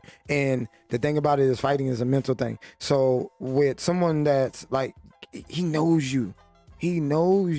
Like Masvidal, really knows Masvidal you. knows you. Like he knows you. He all them theatrics and all that stuff that works for somebody else, right? Now he knows you though. And Slept on his couch. And this is the thing though. As soon as you start losing in anything, especially in fighting, they start doubting you. Like, oh, Masvidal's gonna get knocked out. Guess what? Masvidal fought Kamara, right? He fought Kamara. Twice. Yeah, right. Kamara. Who got the belt? Kamara, right? Now, Kobe did do better, right? Kamara was, more worried about the takedown with Kobe, and then when he was worried about Masvidal knocking him out. Yeah. Masvidal was more worried about the takedown, right? Sure. So, but guess what? Masvidal and Kobe got hours and thousands of hours and hours and hours of being with each other. Ain't shit changed with them two. He still know him. I got Masvidal. Okay. All right. It's an interesting matchup. They do know each other and they know each other really well. But I think when it gets deep, I think Covington's going to grind him out. I think he's going to go in for a finish, and I'm going to take Covington on this. Okay. All right. Yep. Mike. Mike's still here. Okay. All right, Mike. Who you got? Covington or Masvidal? Come on, Mike. You got come in here and join the Pastor Dan. I think for the same reasons Justice said, Masvidal or Covington will get it done. I think he's gonna be able to withstand the early damage that Masvidal will bring and put that pressure on him. It's just gonna wear him out. But if it goes early, it's gonna be Masvidal. Okay, so that is probably if they get how to I sticking feel. and popping, man, it definitely goes for Masvidal. 'Cause it's gonna be early. Yeah. If I don't see it going into if it does grind, that now immediately it starts to favor him. But if it goes quick, I don't see Covington winning quick. So I'll say that. Yep. You know what I mean? Yeah, I got Kobe. Who do you guys have for this weekend? We got Bobby Green fighting off of 2 weeks against Islam. You can say his last name for me. Yeah. Makachev. Oh, Makachev. Yes. So Bobby's taking his fight off of 10 days notice. I got Bobby. Same, man. I got Bobby. I got Bobby though, and you know what I mean. And everybody's gonna be like, yeah, they're gonna go because you know what I mean. It's a safe bet. It's a safe go. Yeah, go with the guy that's gonna go for the takedown, right? I got Bobby though, and I'm just saying that because you know why? Because Bobby been through so much. I remember him back. I'm back in King of the Cage. Yeah. Right when he fought Crazy Horse. Felony. My bad, Crazy. When he fought Felony. But man, I got Bobby, and I want Bobby to. I really do. I'm rocking with him. I want Bobby to go crazy. He's been in the game a while, hasn't he? Man, he done been through. He done seen everybody. He done seen that. He been all that. I want Bobby. Come on, man. We need Come that. on, man. Come on, bro. Bobby. You know what I'm saying? Say less. Bobby Green. Yeah. I'm with you on that. I got massive respect for him stepping up like he has and he did. And he's extremely talented. He's not as one-dimensional as people are putting him. And it takes a lot. He can wrestle? There's a lot of gall, man, that goes through your heart to step up and take this main event after just fighting. So and I he's have not massive taking it for no respect. check. And I saw He him really earlier this trying to week, go and I do said that. the same thing, But man. So I got nobody massive want to respect. fight the dude he's fighting. So No, man. So you know what? Step up and go get it done, man. This is the fight. And Bobby keeps saying he could wrestle. He says he hasn't needed to. Yeah. So if I don't need to, why am I gonna? I'm not gonna just go down to go down. Yep. And he's got a lot of dog in him, man. Yeah. And he's determined. I would love to see him win. So would I. Yeah. I think he's going to. I'm taking Bobby. I'm taking Bobby too. But it's gonna be a tough fight, man. It's definitely not gonna be easy. Who you got, Josh? You can say it. Come on, man. Come on now. We see it on your face already. You know Mo's my guy. So Man, come on, man. We already I'm see it on your face. only gonna ride with Mo because If I don't, he's closest to. Oh yeah. No, I mean, He's not gonna fight you. You told me, you said, man, when the pastor here, you know what I mean, all the truth started coming out. You know what I mean? Like, so, I mean. Hey, listen, I'm a man of convictions, but I'm also a man of knowing somebody's reach. Yeah, man. There you go. There you go. Okay. Mo, before we leave, why don't you sing us look, a song look, on the let me way see. out, man? Why don't you drop see? 16 bars or something That's on too us close. before we... 16 Oh, I ain't got. Come on, Mo. I don't have Nothing? it. No, Really? I don't. Do you? I'm a one-hit wonder, man. Oh, So, no, man. I'll beatbox for you though if you got some bars, man. Oh no, I ain't got. Okay. I ain't Big got right none, but there, I ladies and can send somebody your way. Okay. All right. All right. Well, listen, we're gonna get out of here. You guys got to feed Michael. Oh, of course. Yeah, man. He's Yes, hungry. It's time to eat. He's hungry. He's gonna start eating the leather couch pretty soon. Macaroni yeah, and he's over there cheese. gnawing on something already. I can see it. You know, Buck. He ready to get something too though. Is Buck asleep? Where Buck at? He's probably sleeping. I think Buck went outside. I saw him go outside a minute ago. Yeah, he's taking a little walk. No, he right there. Oh, there he came back in. There's his foot. Buck's up Back sleep. to There's live. his leg. Okay. There, yeah. But listen, man, we appreciate all you guys for coming up here, man. Especially, thank you. the day before a fight. I know you had nothing else to do, but Shoot. no, we definitely appreciate it. All you guys coming in, and man, best of luck to Gillmore tomorrow. Yes. Thank you. Can't wait Thank to you. see him win. And Congrats again Yeah. to Joaquin. Absolutely. yep. And we are out, man. Make sure you guys follow us Hey. at Unnamed Sports Hey. Show on all social media, and we will see you next time, folks. Yes, sir. Yeah.